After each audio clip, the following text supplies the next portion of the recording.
j'espère que tu vas bien. On se retrouve aujourd'hui pour une vidéo sur Universal Studios à Orlando en Floride. Je vais te donner le budget que nous avons payé et je vais surtout te donner des conseils que j'appliquerai moi-même. Et je t'invite donc à me suivre sur ma page YouTube ainsi qu'Instagram et TikTok où je suis active tous les jours et où je pourrai répondre avec plaisir à tes questions. You and I till the end, don't need to pretend again and again, we'll stick together. Everything is alright with you by my side, we won't say goodbye, we'll stick together. Pour cette vidéo et pour les vidéos à venir, je pense qu'on va partir sur du tutoiement parce que je trouve ça plus familier, qu'on est tous ensemble, donc voilà. Ce que tu dois savoir, donc premièrement, c'est qu'Universal Studios c'est composé de 2 parcs à thème et un parc aquatique. Les 2 parcs à thème, donc tu as Universal Studios, basique, et Universal Island Adventure. Maintenant, pour le parc aquatique, c'est Volcano Bay, qui est hyper sympa, mais j'en parlerai pas dans cette vidéo parce que nous on compte pas le faire et que du coup je me suis pas renseignée là-dessus. Donc pour Universal Studios, tout dépend de ton budget, il est préconisé minimum 2 jours jusqu'à 4 jours ou plus hein, si tu veux. À savoir qu'en fait les billets sont beaucoup plus chers que Walt Disney World, donc c'est à dire que là je crois que nous on est à 180 € par jour par personne, donc on fait que 2 jours. Et je vais t'expliquer après donc les différents billets que tu as. Pour réserver tes entrées, tu peux donc faire sur des sites tels que Get Your Guide ou sinon le site officiel Universal Studios, c'est ce que personnellement on a fait. Et c'est pas plus mal. Donc en fait tu vas avoir le choix entre 2 billets. Tu auras le single park, donc c'est comme son nom l'indique, tu pourras faire qu'un seul parc par jour. Et je te rappelle qu'il y en a 2, donc pas très intéressant d'après moi, donc c'est moins cher certes, mais tu pourras pas switcher, donc s'il y a trop de monde dans ce parc là, et tu seras obligé d'y rester.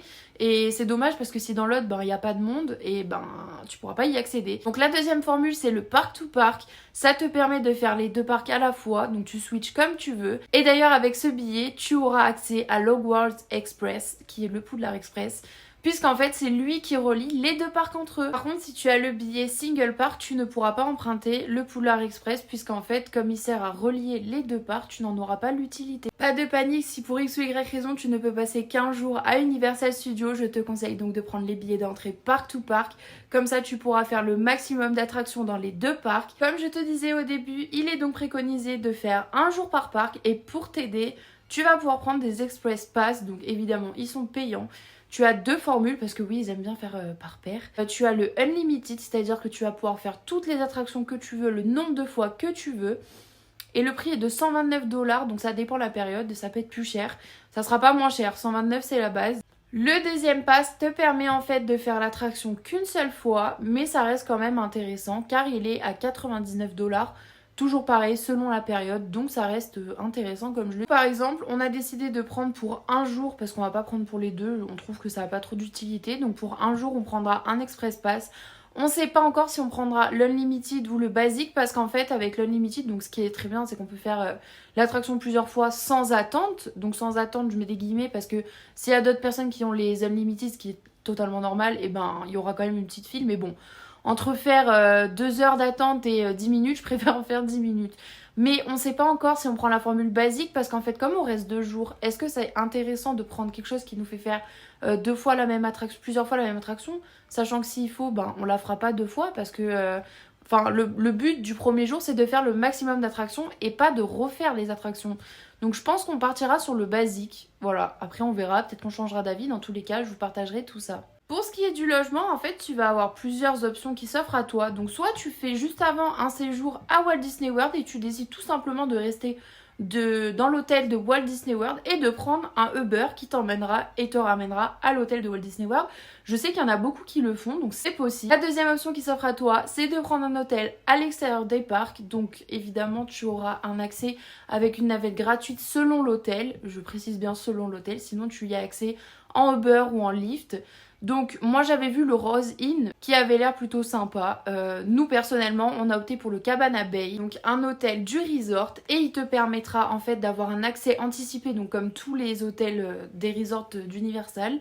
Il te permettra d'avoir un accès anticipé au parc, donc comme à Disney World, de 30 minutes avant les autres visiteurs, ce qui est plutôt très intéressant parce qu'on prend l'exemple de l'attraction d'Hagrid, que je mettrai un petit extrait, qui a jusqu'à des 2 heures d'attente, donc c'est plutôt pas mal de pouvoir arriver 30 minutes avant tout le monde et de commencer à faire la queue. Pour ce qui est du budget que nous avons payé, donc en fait ça sera pas tellement représentatif parce que nous on reste 6 nuits au Cabana Bay. 6 nuits on paye 950 €, donc ça fait approximativement 160 € la nuit.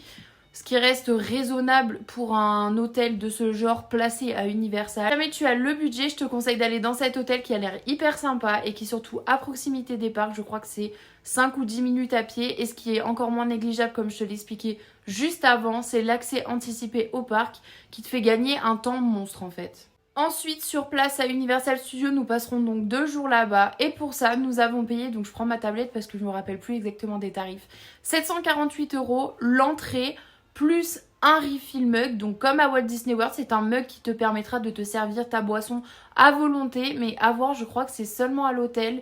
Je suis pas sûre qu'on puisse dans le parc. Donc comme à Disney World, c'est que à l'hôtel. Mais ça reste hyper intéressant parce que le soir quand tu rentres, et ben, tu te fais ta petite tasse de boisson. Pareil le matin avant de partir sur les parcs et tout. Tu recharges et c'est génial.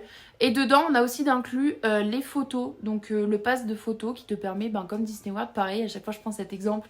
Parce qu'au final, ça se ressemble, qui te permet d'avoir les photos dans les attractions. Pour l'instant, nous n'avons pas pris nos passes express parce qu'on ne sait pas trop vers quelle formule on va se tourner. Même si, en vous parlant, maintenant, je sais que je vais prendre le basique parce que, ben, comme je le disais, le premier jour, on va pas faire 10 000 fois la même attraction. Clairement, on va essayer de faire le maximum. Donc voilà, maintenant je vais te donner mes conseils donc, que j'ai relevés pour moi-même et que je te donne à toi aussi. Je vous l'ai répété à de nombreuses reprises, si vous avez le budget, je vous incite réellement à prendre un hôtel à Universal Studios, ne serait-ce que pour les 30 minutes avant, mais surtout parce qu'il y a énormément de monde qui sont en dehors des hôtels Universal, ce qui crée beaucoup de foule à l'ouverture.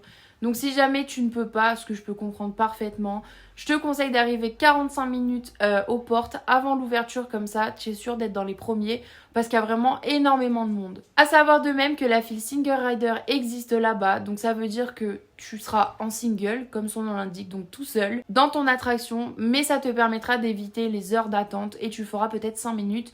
Et c'est très bien, donc même si vous n'êtes pas ensemble, ça reste une bonne alternative. Ce second conseil est valable pour tous les parcs que tu comptes faire, que ce soit Walt Disney World, Disneyland Paris, Universal ou même les autres parcs, Europa Park et j'en passe. N'oublie pas de consulter le calendrier d'affluence avant de réserver ton séjour. Sauf si, comme nous, malheureusement, tu peux partir qu'à une période. Bon ben là, le calendrier d'affluence ne servira à rien puisque tu n'as que ces disponibilités. Mais si tu peux être flexible, n'hésite pas à les regarder, ça peut bien t'aider. Je vais te dire donc... Si par exemple tu restes qu'un seul jour sur le parc, les attractions incontournables que tu dois absolument faire comme son nom l'indique. Et sinon, ben, en général, si tu passes 2 jours là-bas, celle où il faut que tu te précipites parce qu'après il y a 50 000 personnes. Donc je vais te dire ça de suite. Dans un premier temps, les incontournables pour le Universal Studios Land, on retrouve Revenge of the Mummy qui est la base des bases. Ensuite on a Harry Potter and the Escape from Gringotts, donc ça c'est... incroyable, franchement tu te retrouves vraiment direct plongé dans le film. Ensuite on passe, si comme moi tu adores les Simpsons, un incontournable c'est The Simpsons Ride. On passe maintenant aux incontournables pour le Island of Adventure. Et on passe à Popeye and the Bluto, donc qui est plutôt pas mal si tu as chaud. Ensuite il y a le Incredible Hulk Coaster, donc pas mal aussi. Après Harry Potter and the Forbidden Journey. Et ça, c'est incroyable parce que tu es totalement immergé dans le film. Tu te retrouves à Poudlard. On passe ensuite à l'incontournable de Jurassic, qui est Jurassic World Velocicoaster. Seulement pour ceux qui ont le cœur bien accroché. Et le meilleur pour la fin, enfin pour moi, c'est Hagrid Magical Motorbike Adventure. C'est là où tu peux avoir des 2 heures, voire plus, d'attente parce que c'est un ride qui est juste... magnifique. Je t'ai donc énuméré les incontournables. Évidemment, il y a plein d'autres attractions à faire qui sont tout aussi géniales. Mais pour moi, celles-là, ce sont des attractions clés. Et d'ailleurs, tous les visiteurs se les arrachent, d'où les temps d'attente. Maintenant, pour ce qui est des restaurants, donc de la restauration, que ça soit donc les restaurants à table, les fast-food, je ferai une vidéo dédiée. Donc je t'invite à attendre le samedi prochain pour la voir. Et tout dépend pareil de ton budget dans tous les cas. On a une petite Wendy sauvage qui nous a rejoint, elle est trop mignonne. Donc maintenant, on va parler de l'application. Donc quand tu vas vouloir la télécharger, fais attention parce qu'il y a Universal Studios Hollywood. Et nous, pour l'instant, on s'intéresse à Universal Studios Orlando. Donc il faut faire attention. Tu as la map, tu as les restaurants, tu peux y trouver plein de choses et même réserver tes billets là-dessus directement. Donc la fin de la vidéo, j'espère qu'elle t'aura plu et qu'elle t'aura aidé si c'est dans le cadre de ton séjour. N'hésite pas à t'abonner comme je te disais en début de vidéo et on se retrouve samedi prochain pour les restaurants à Universal Studios.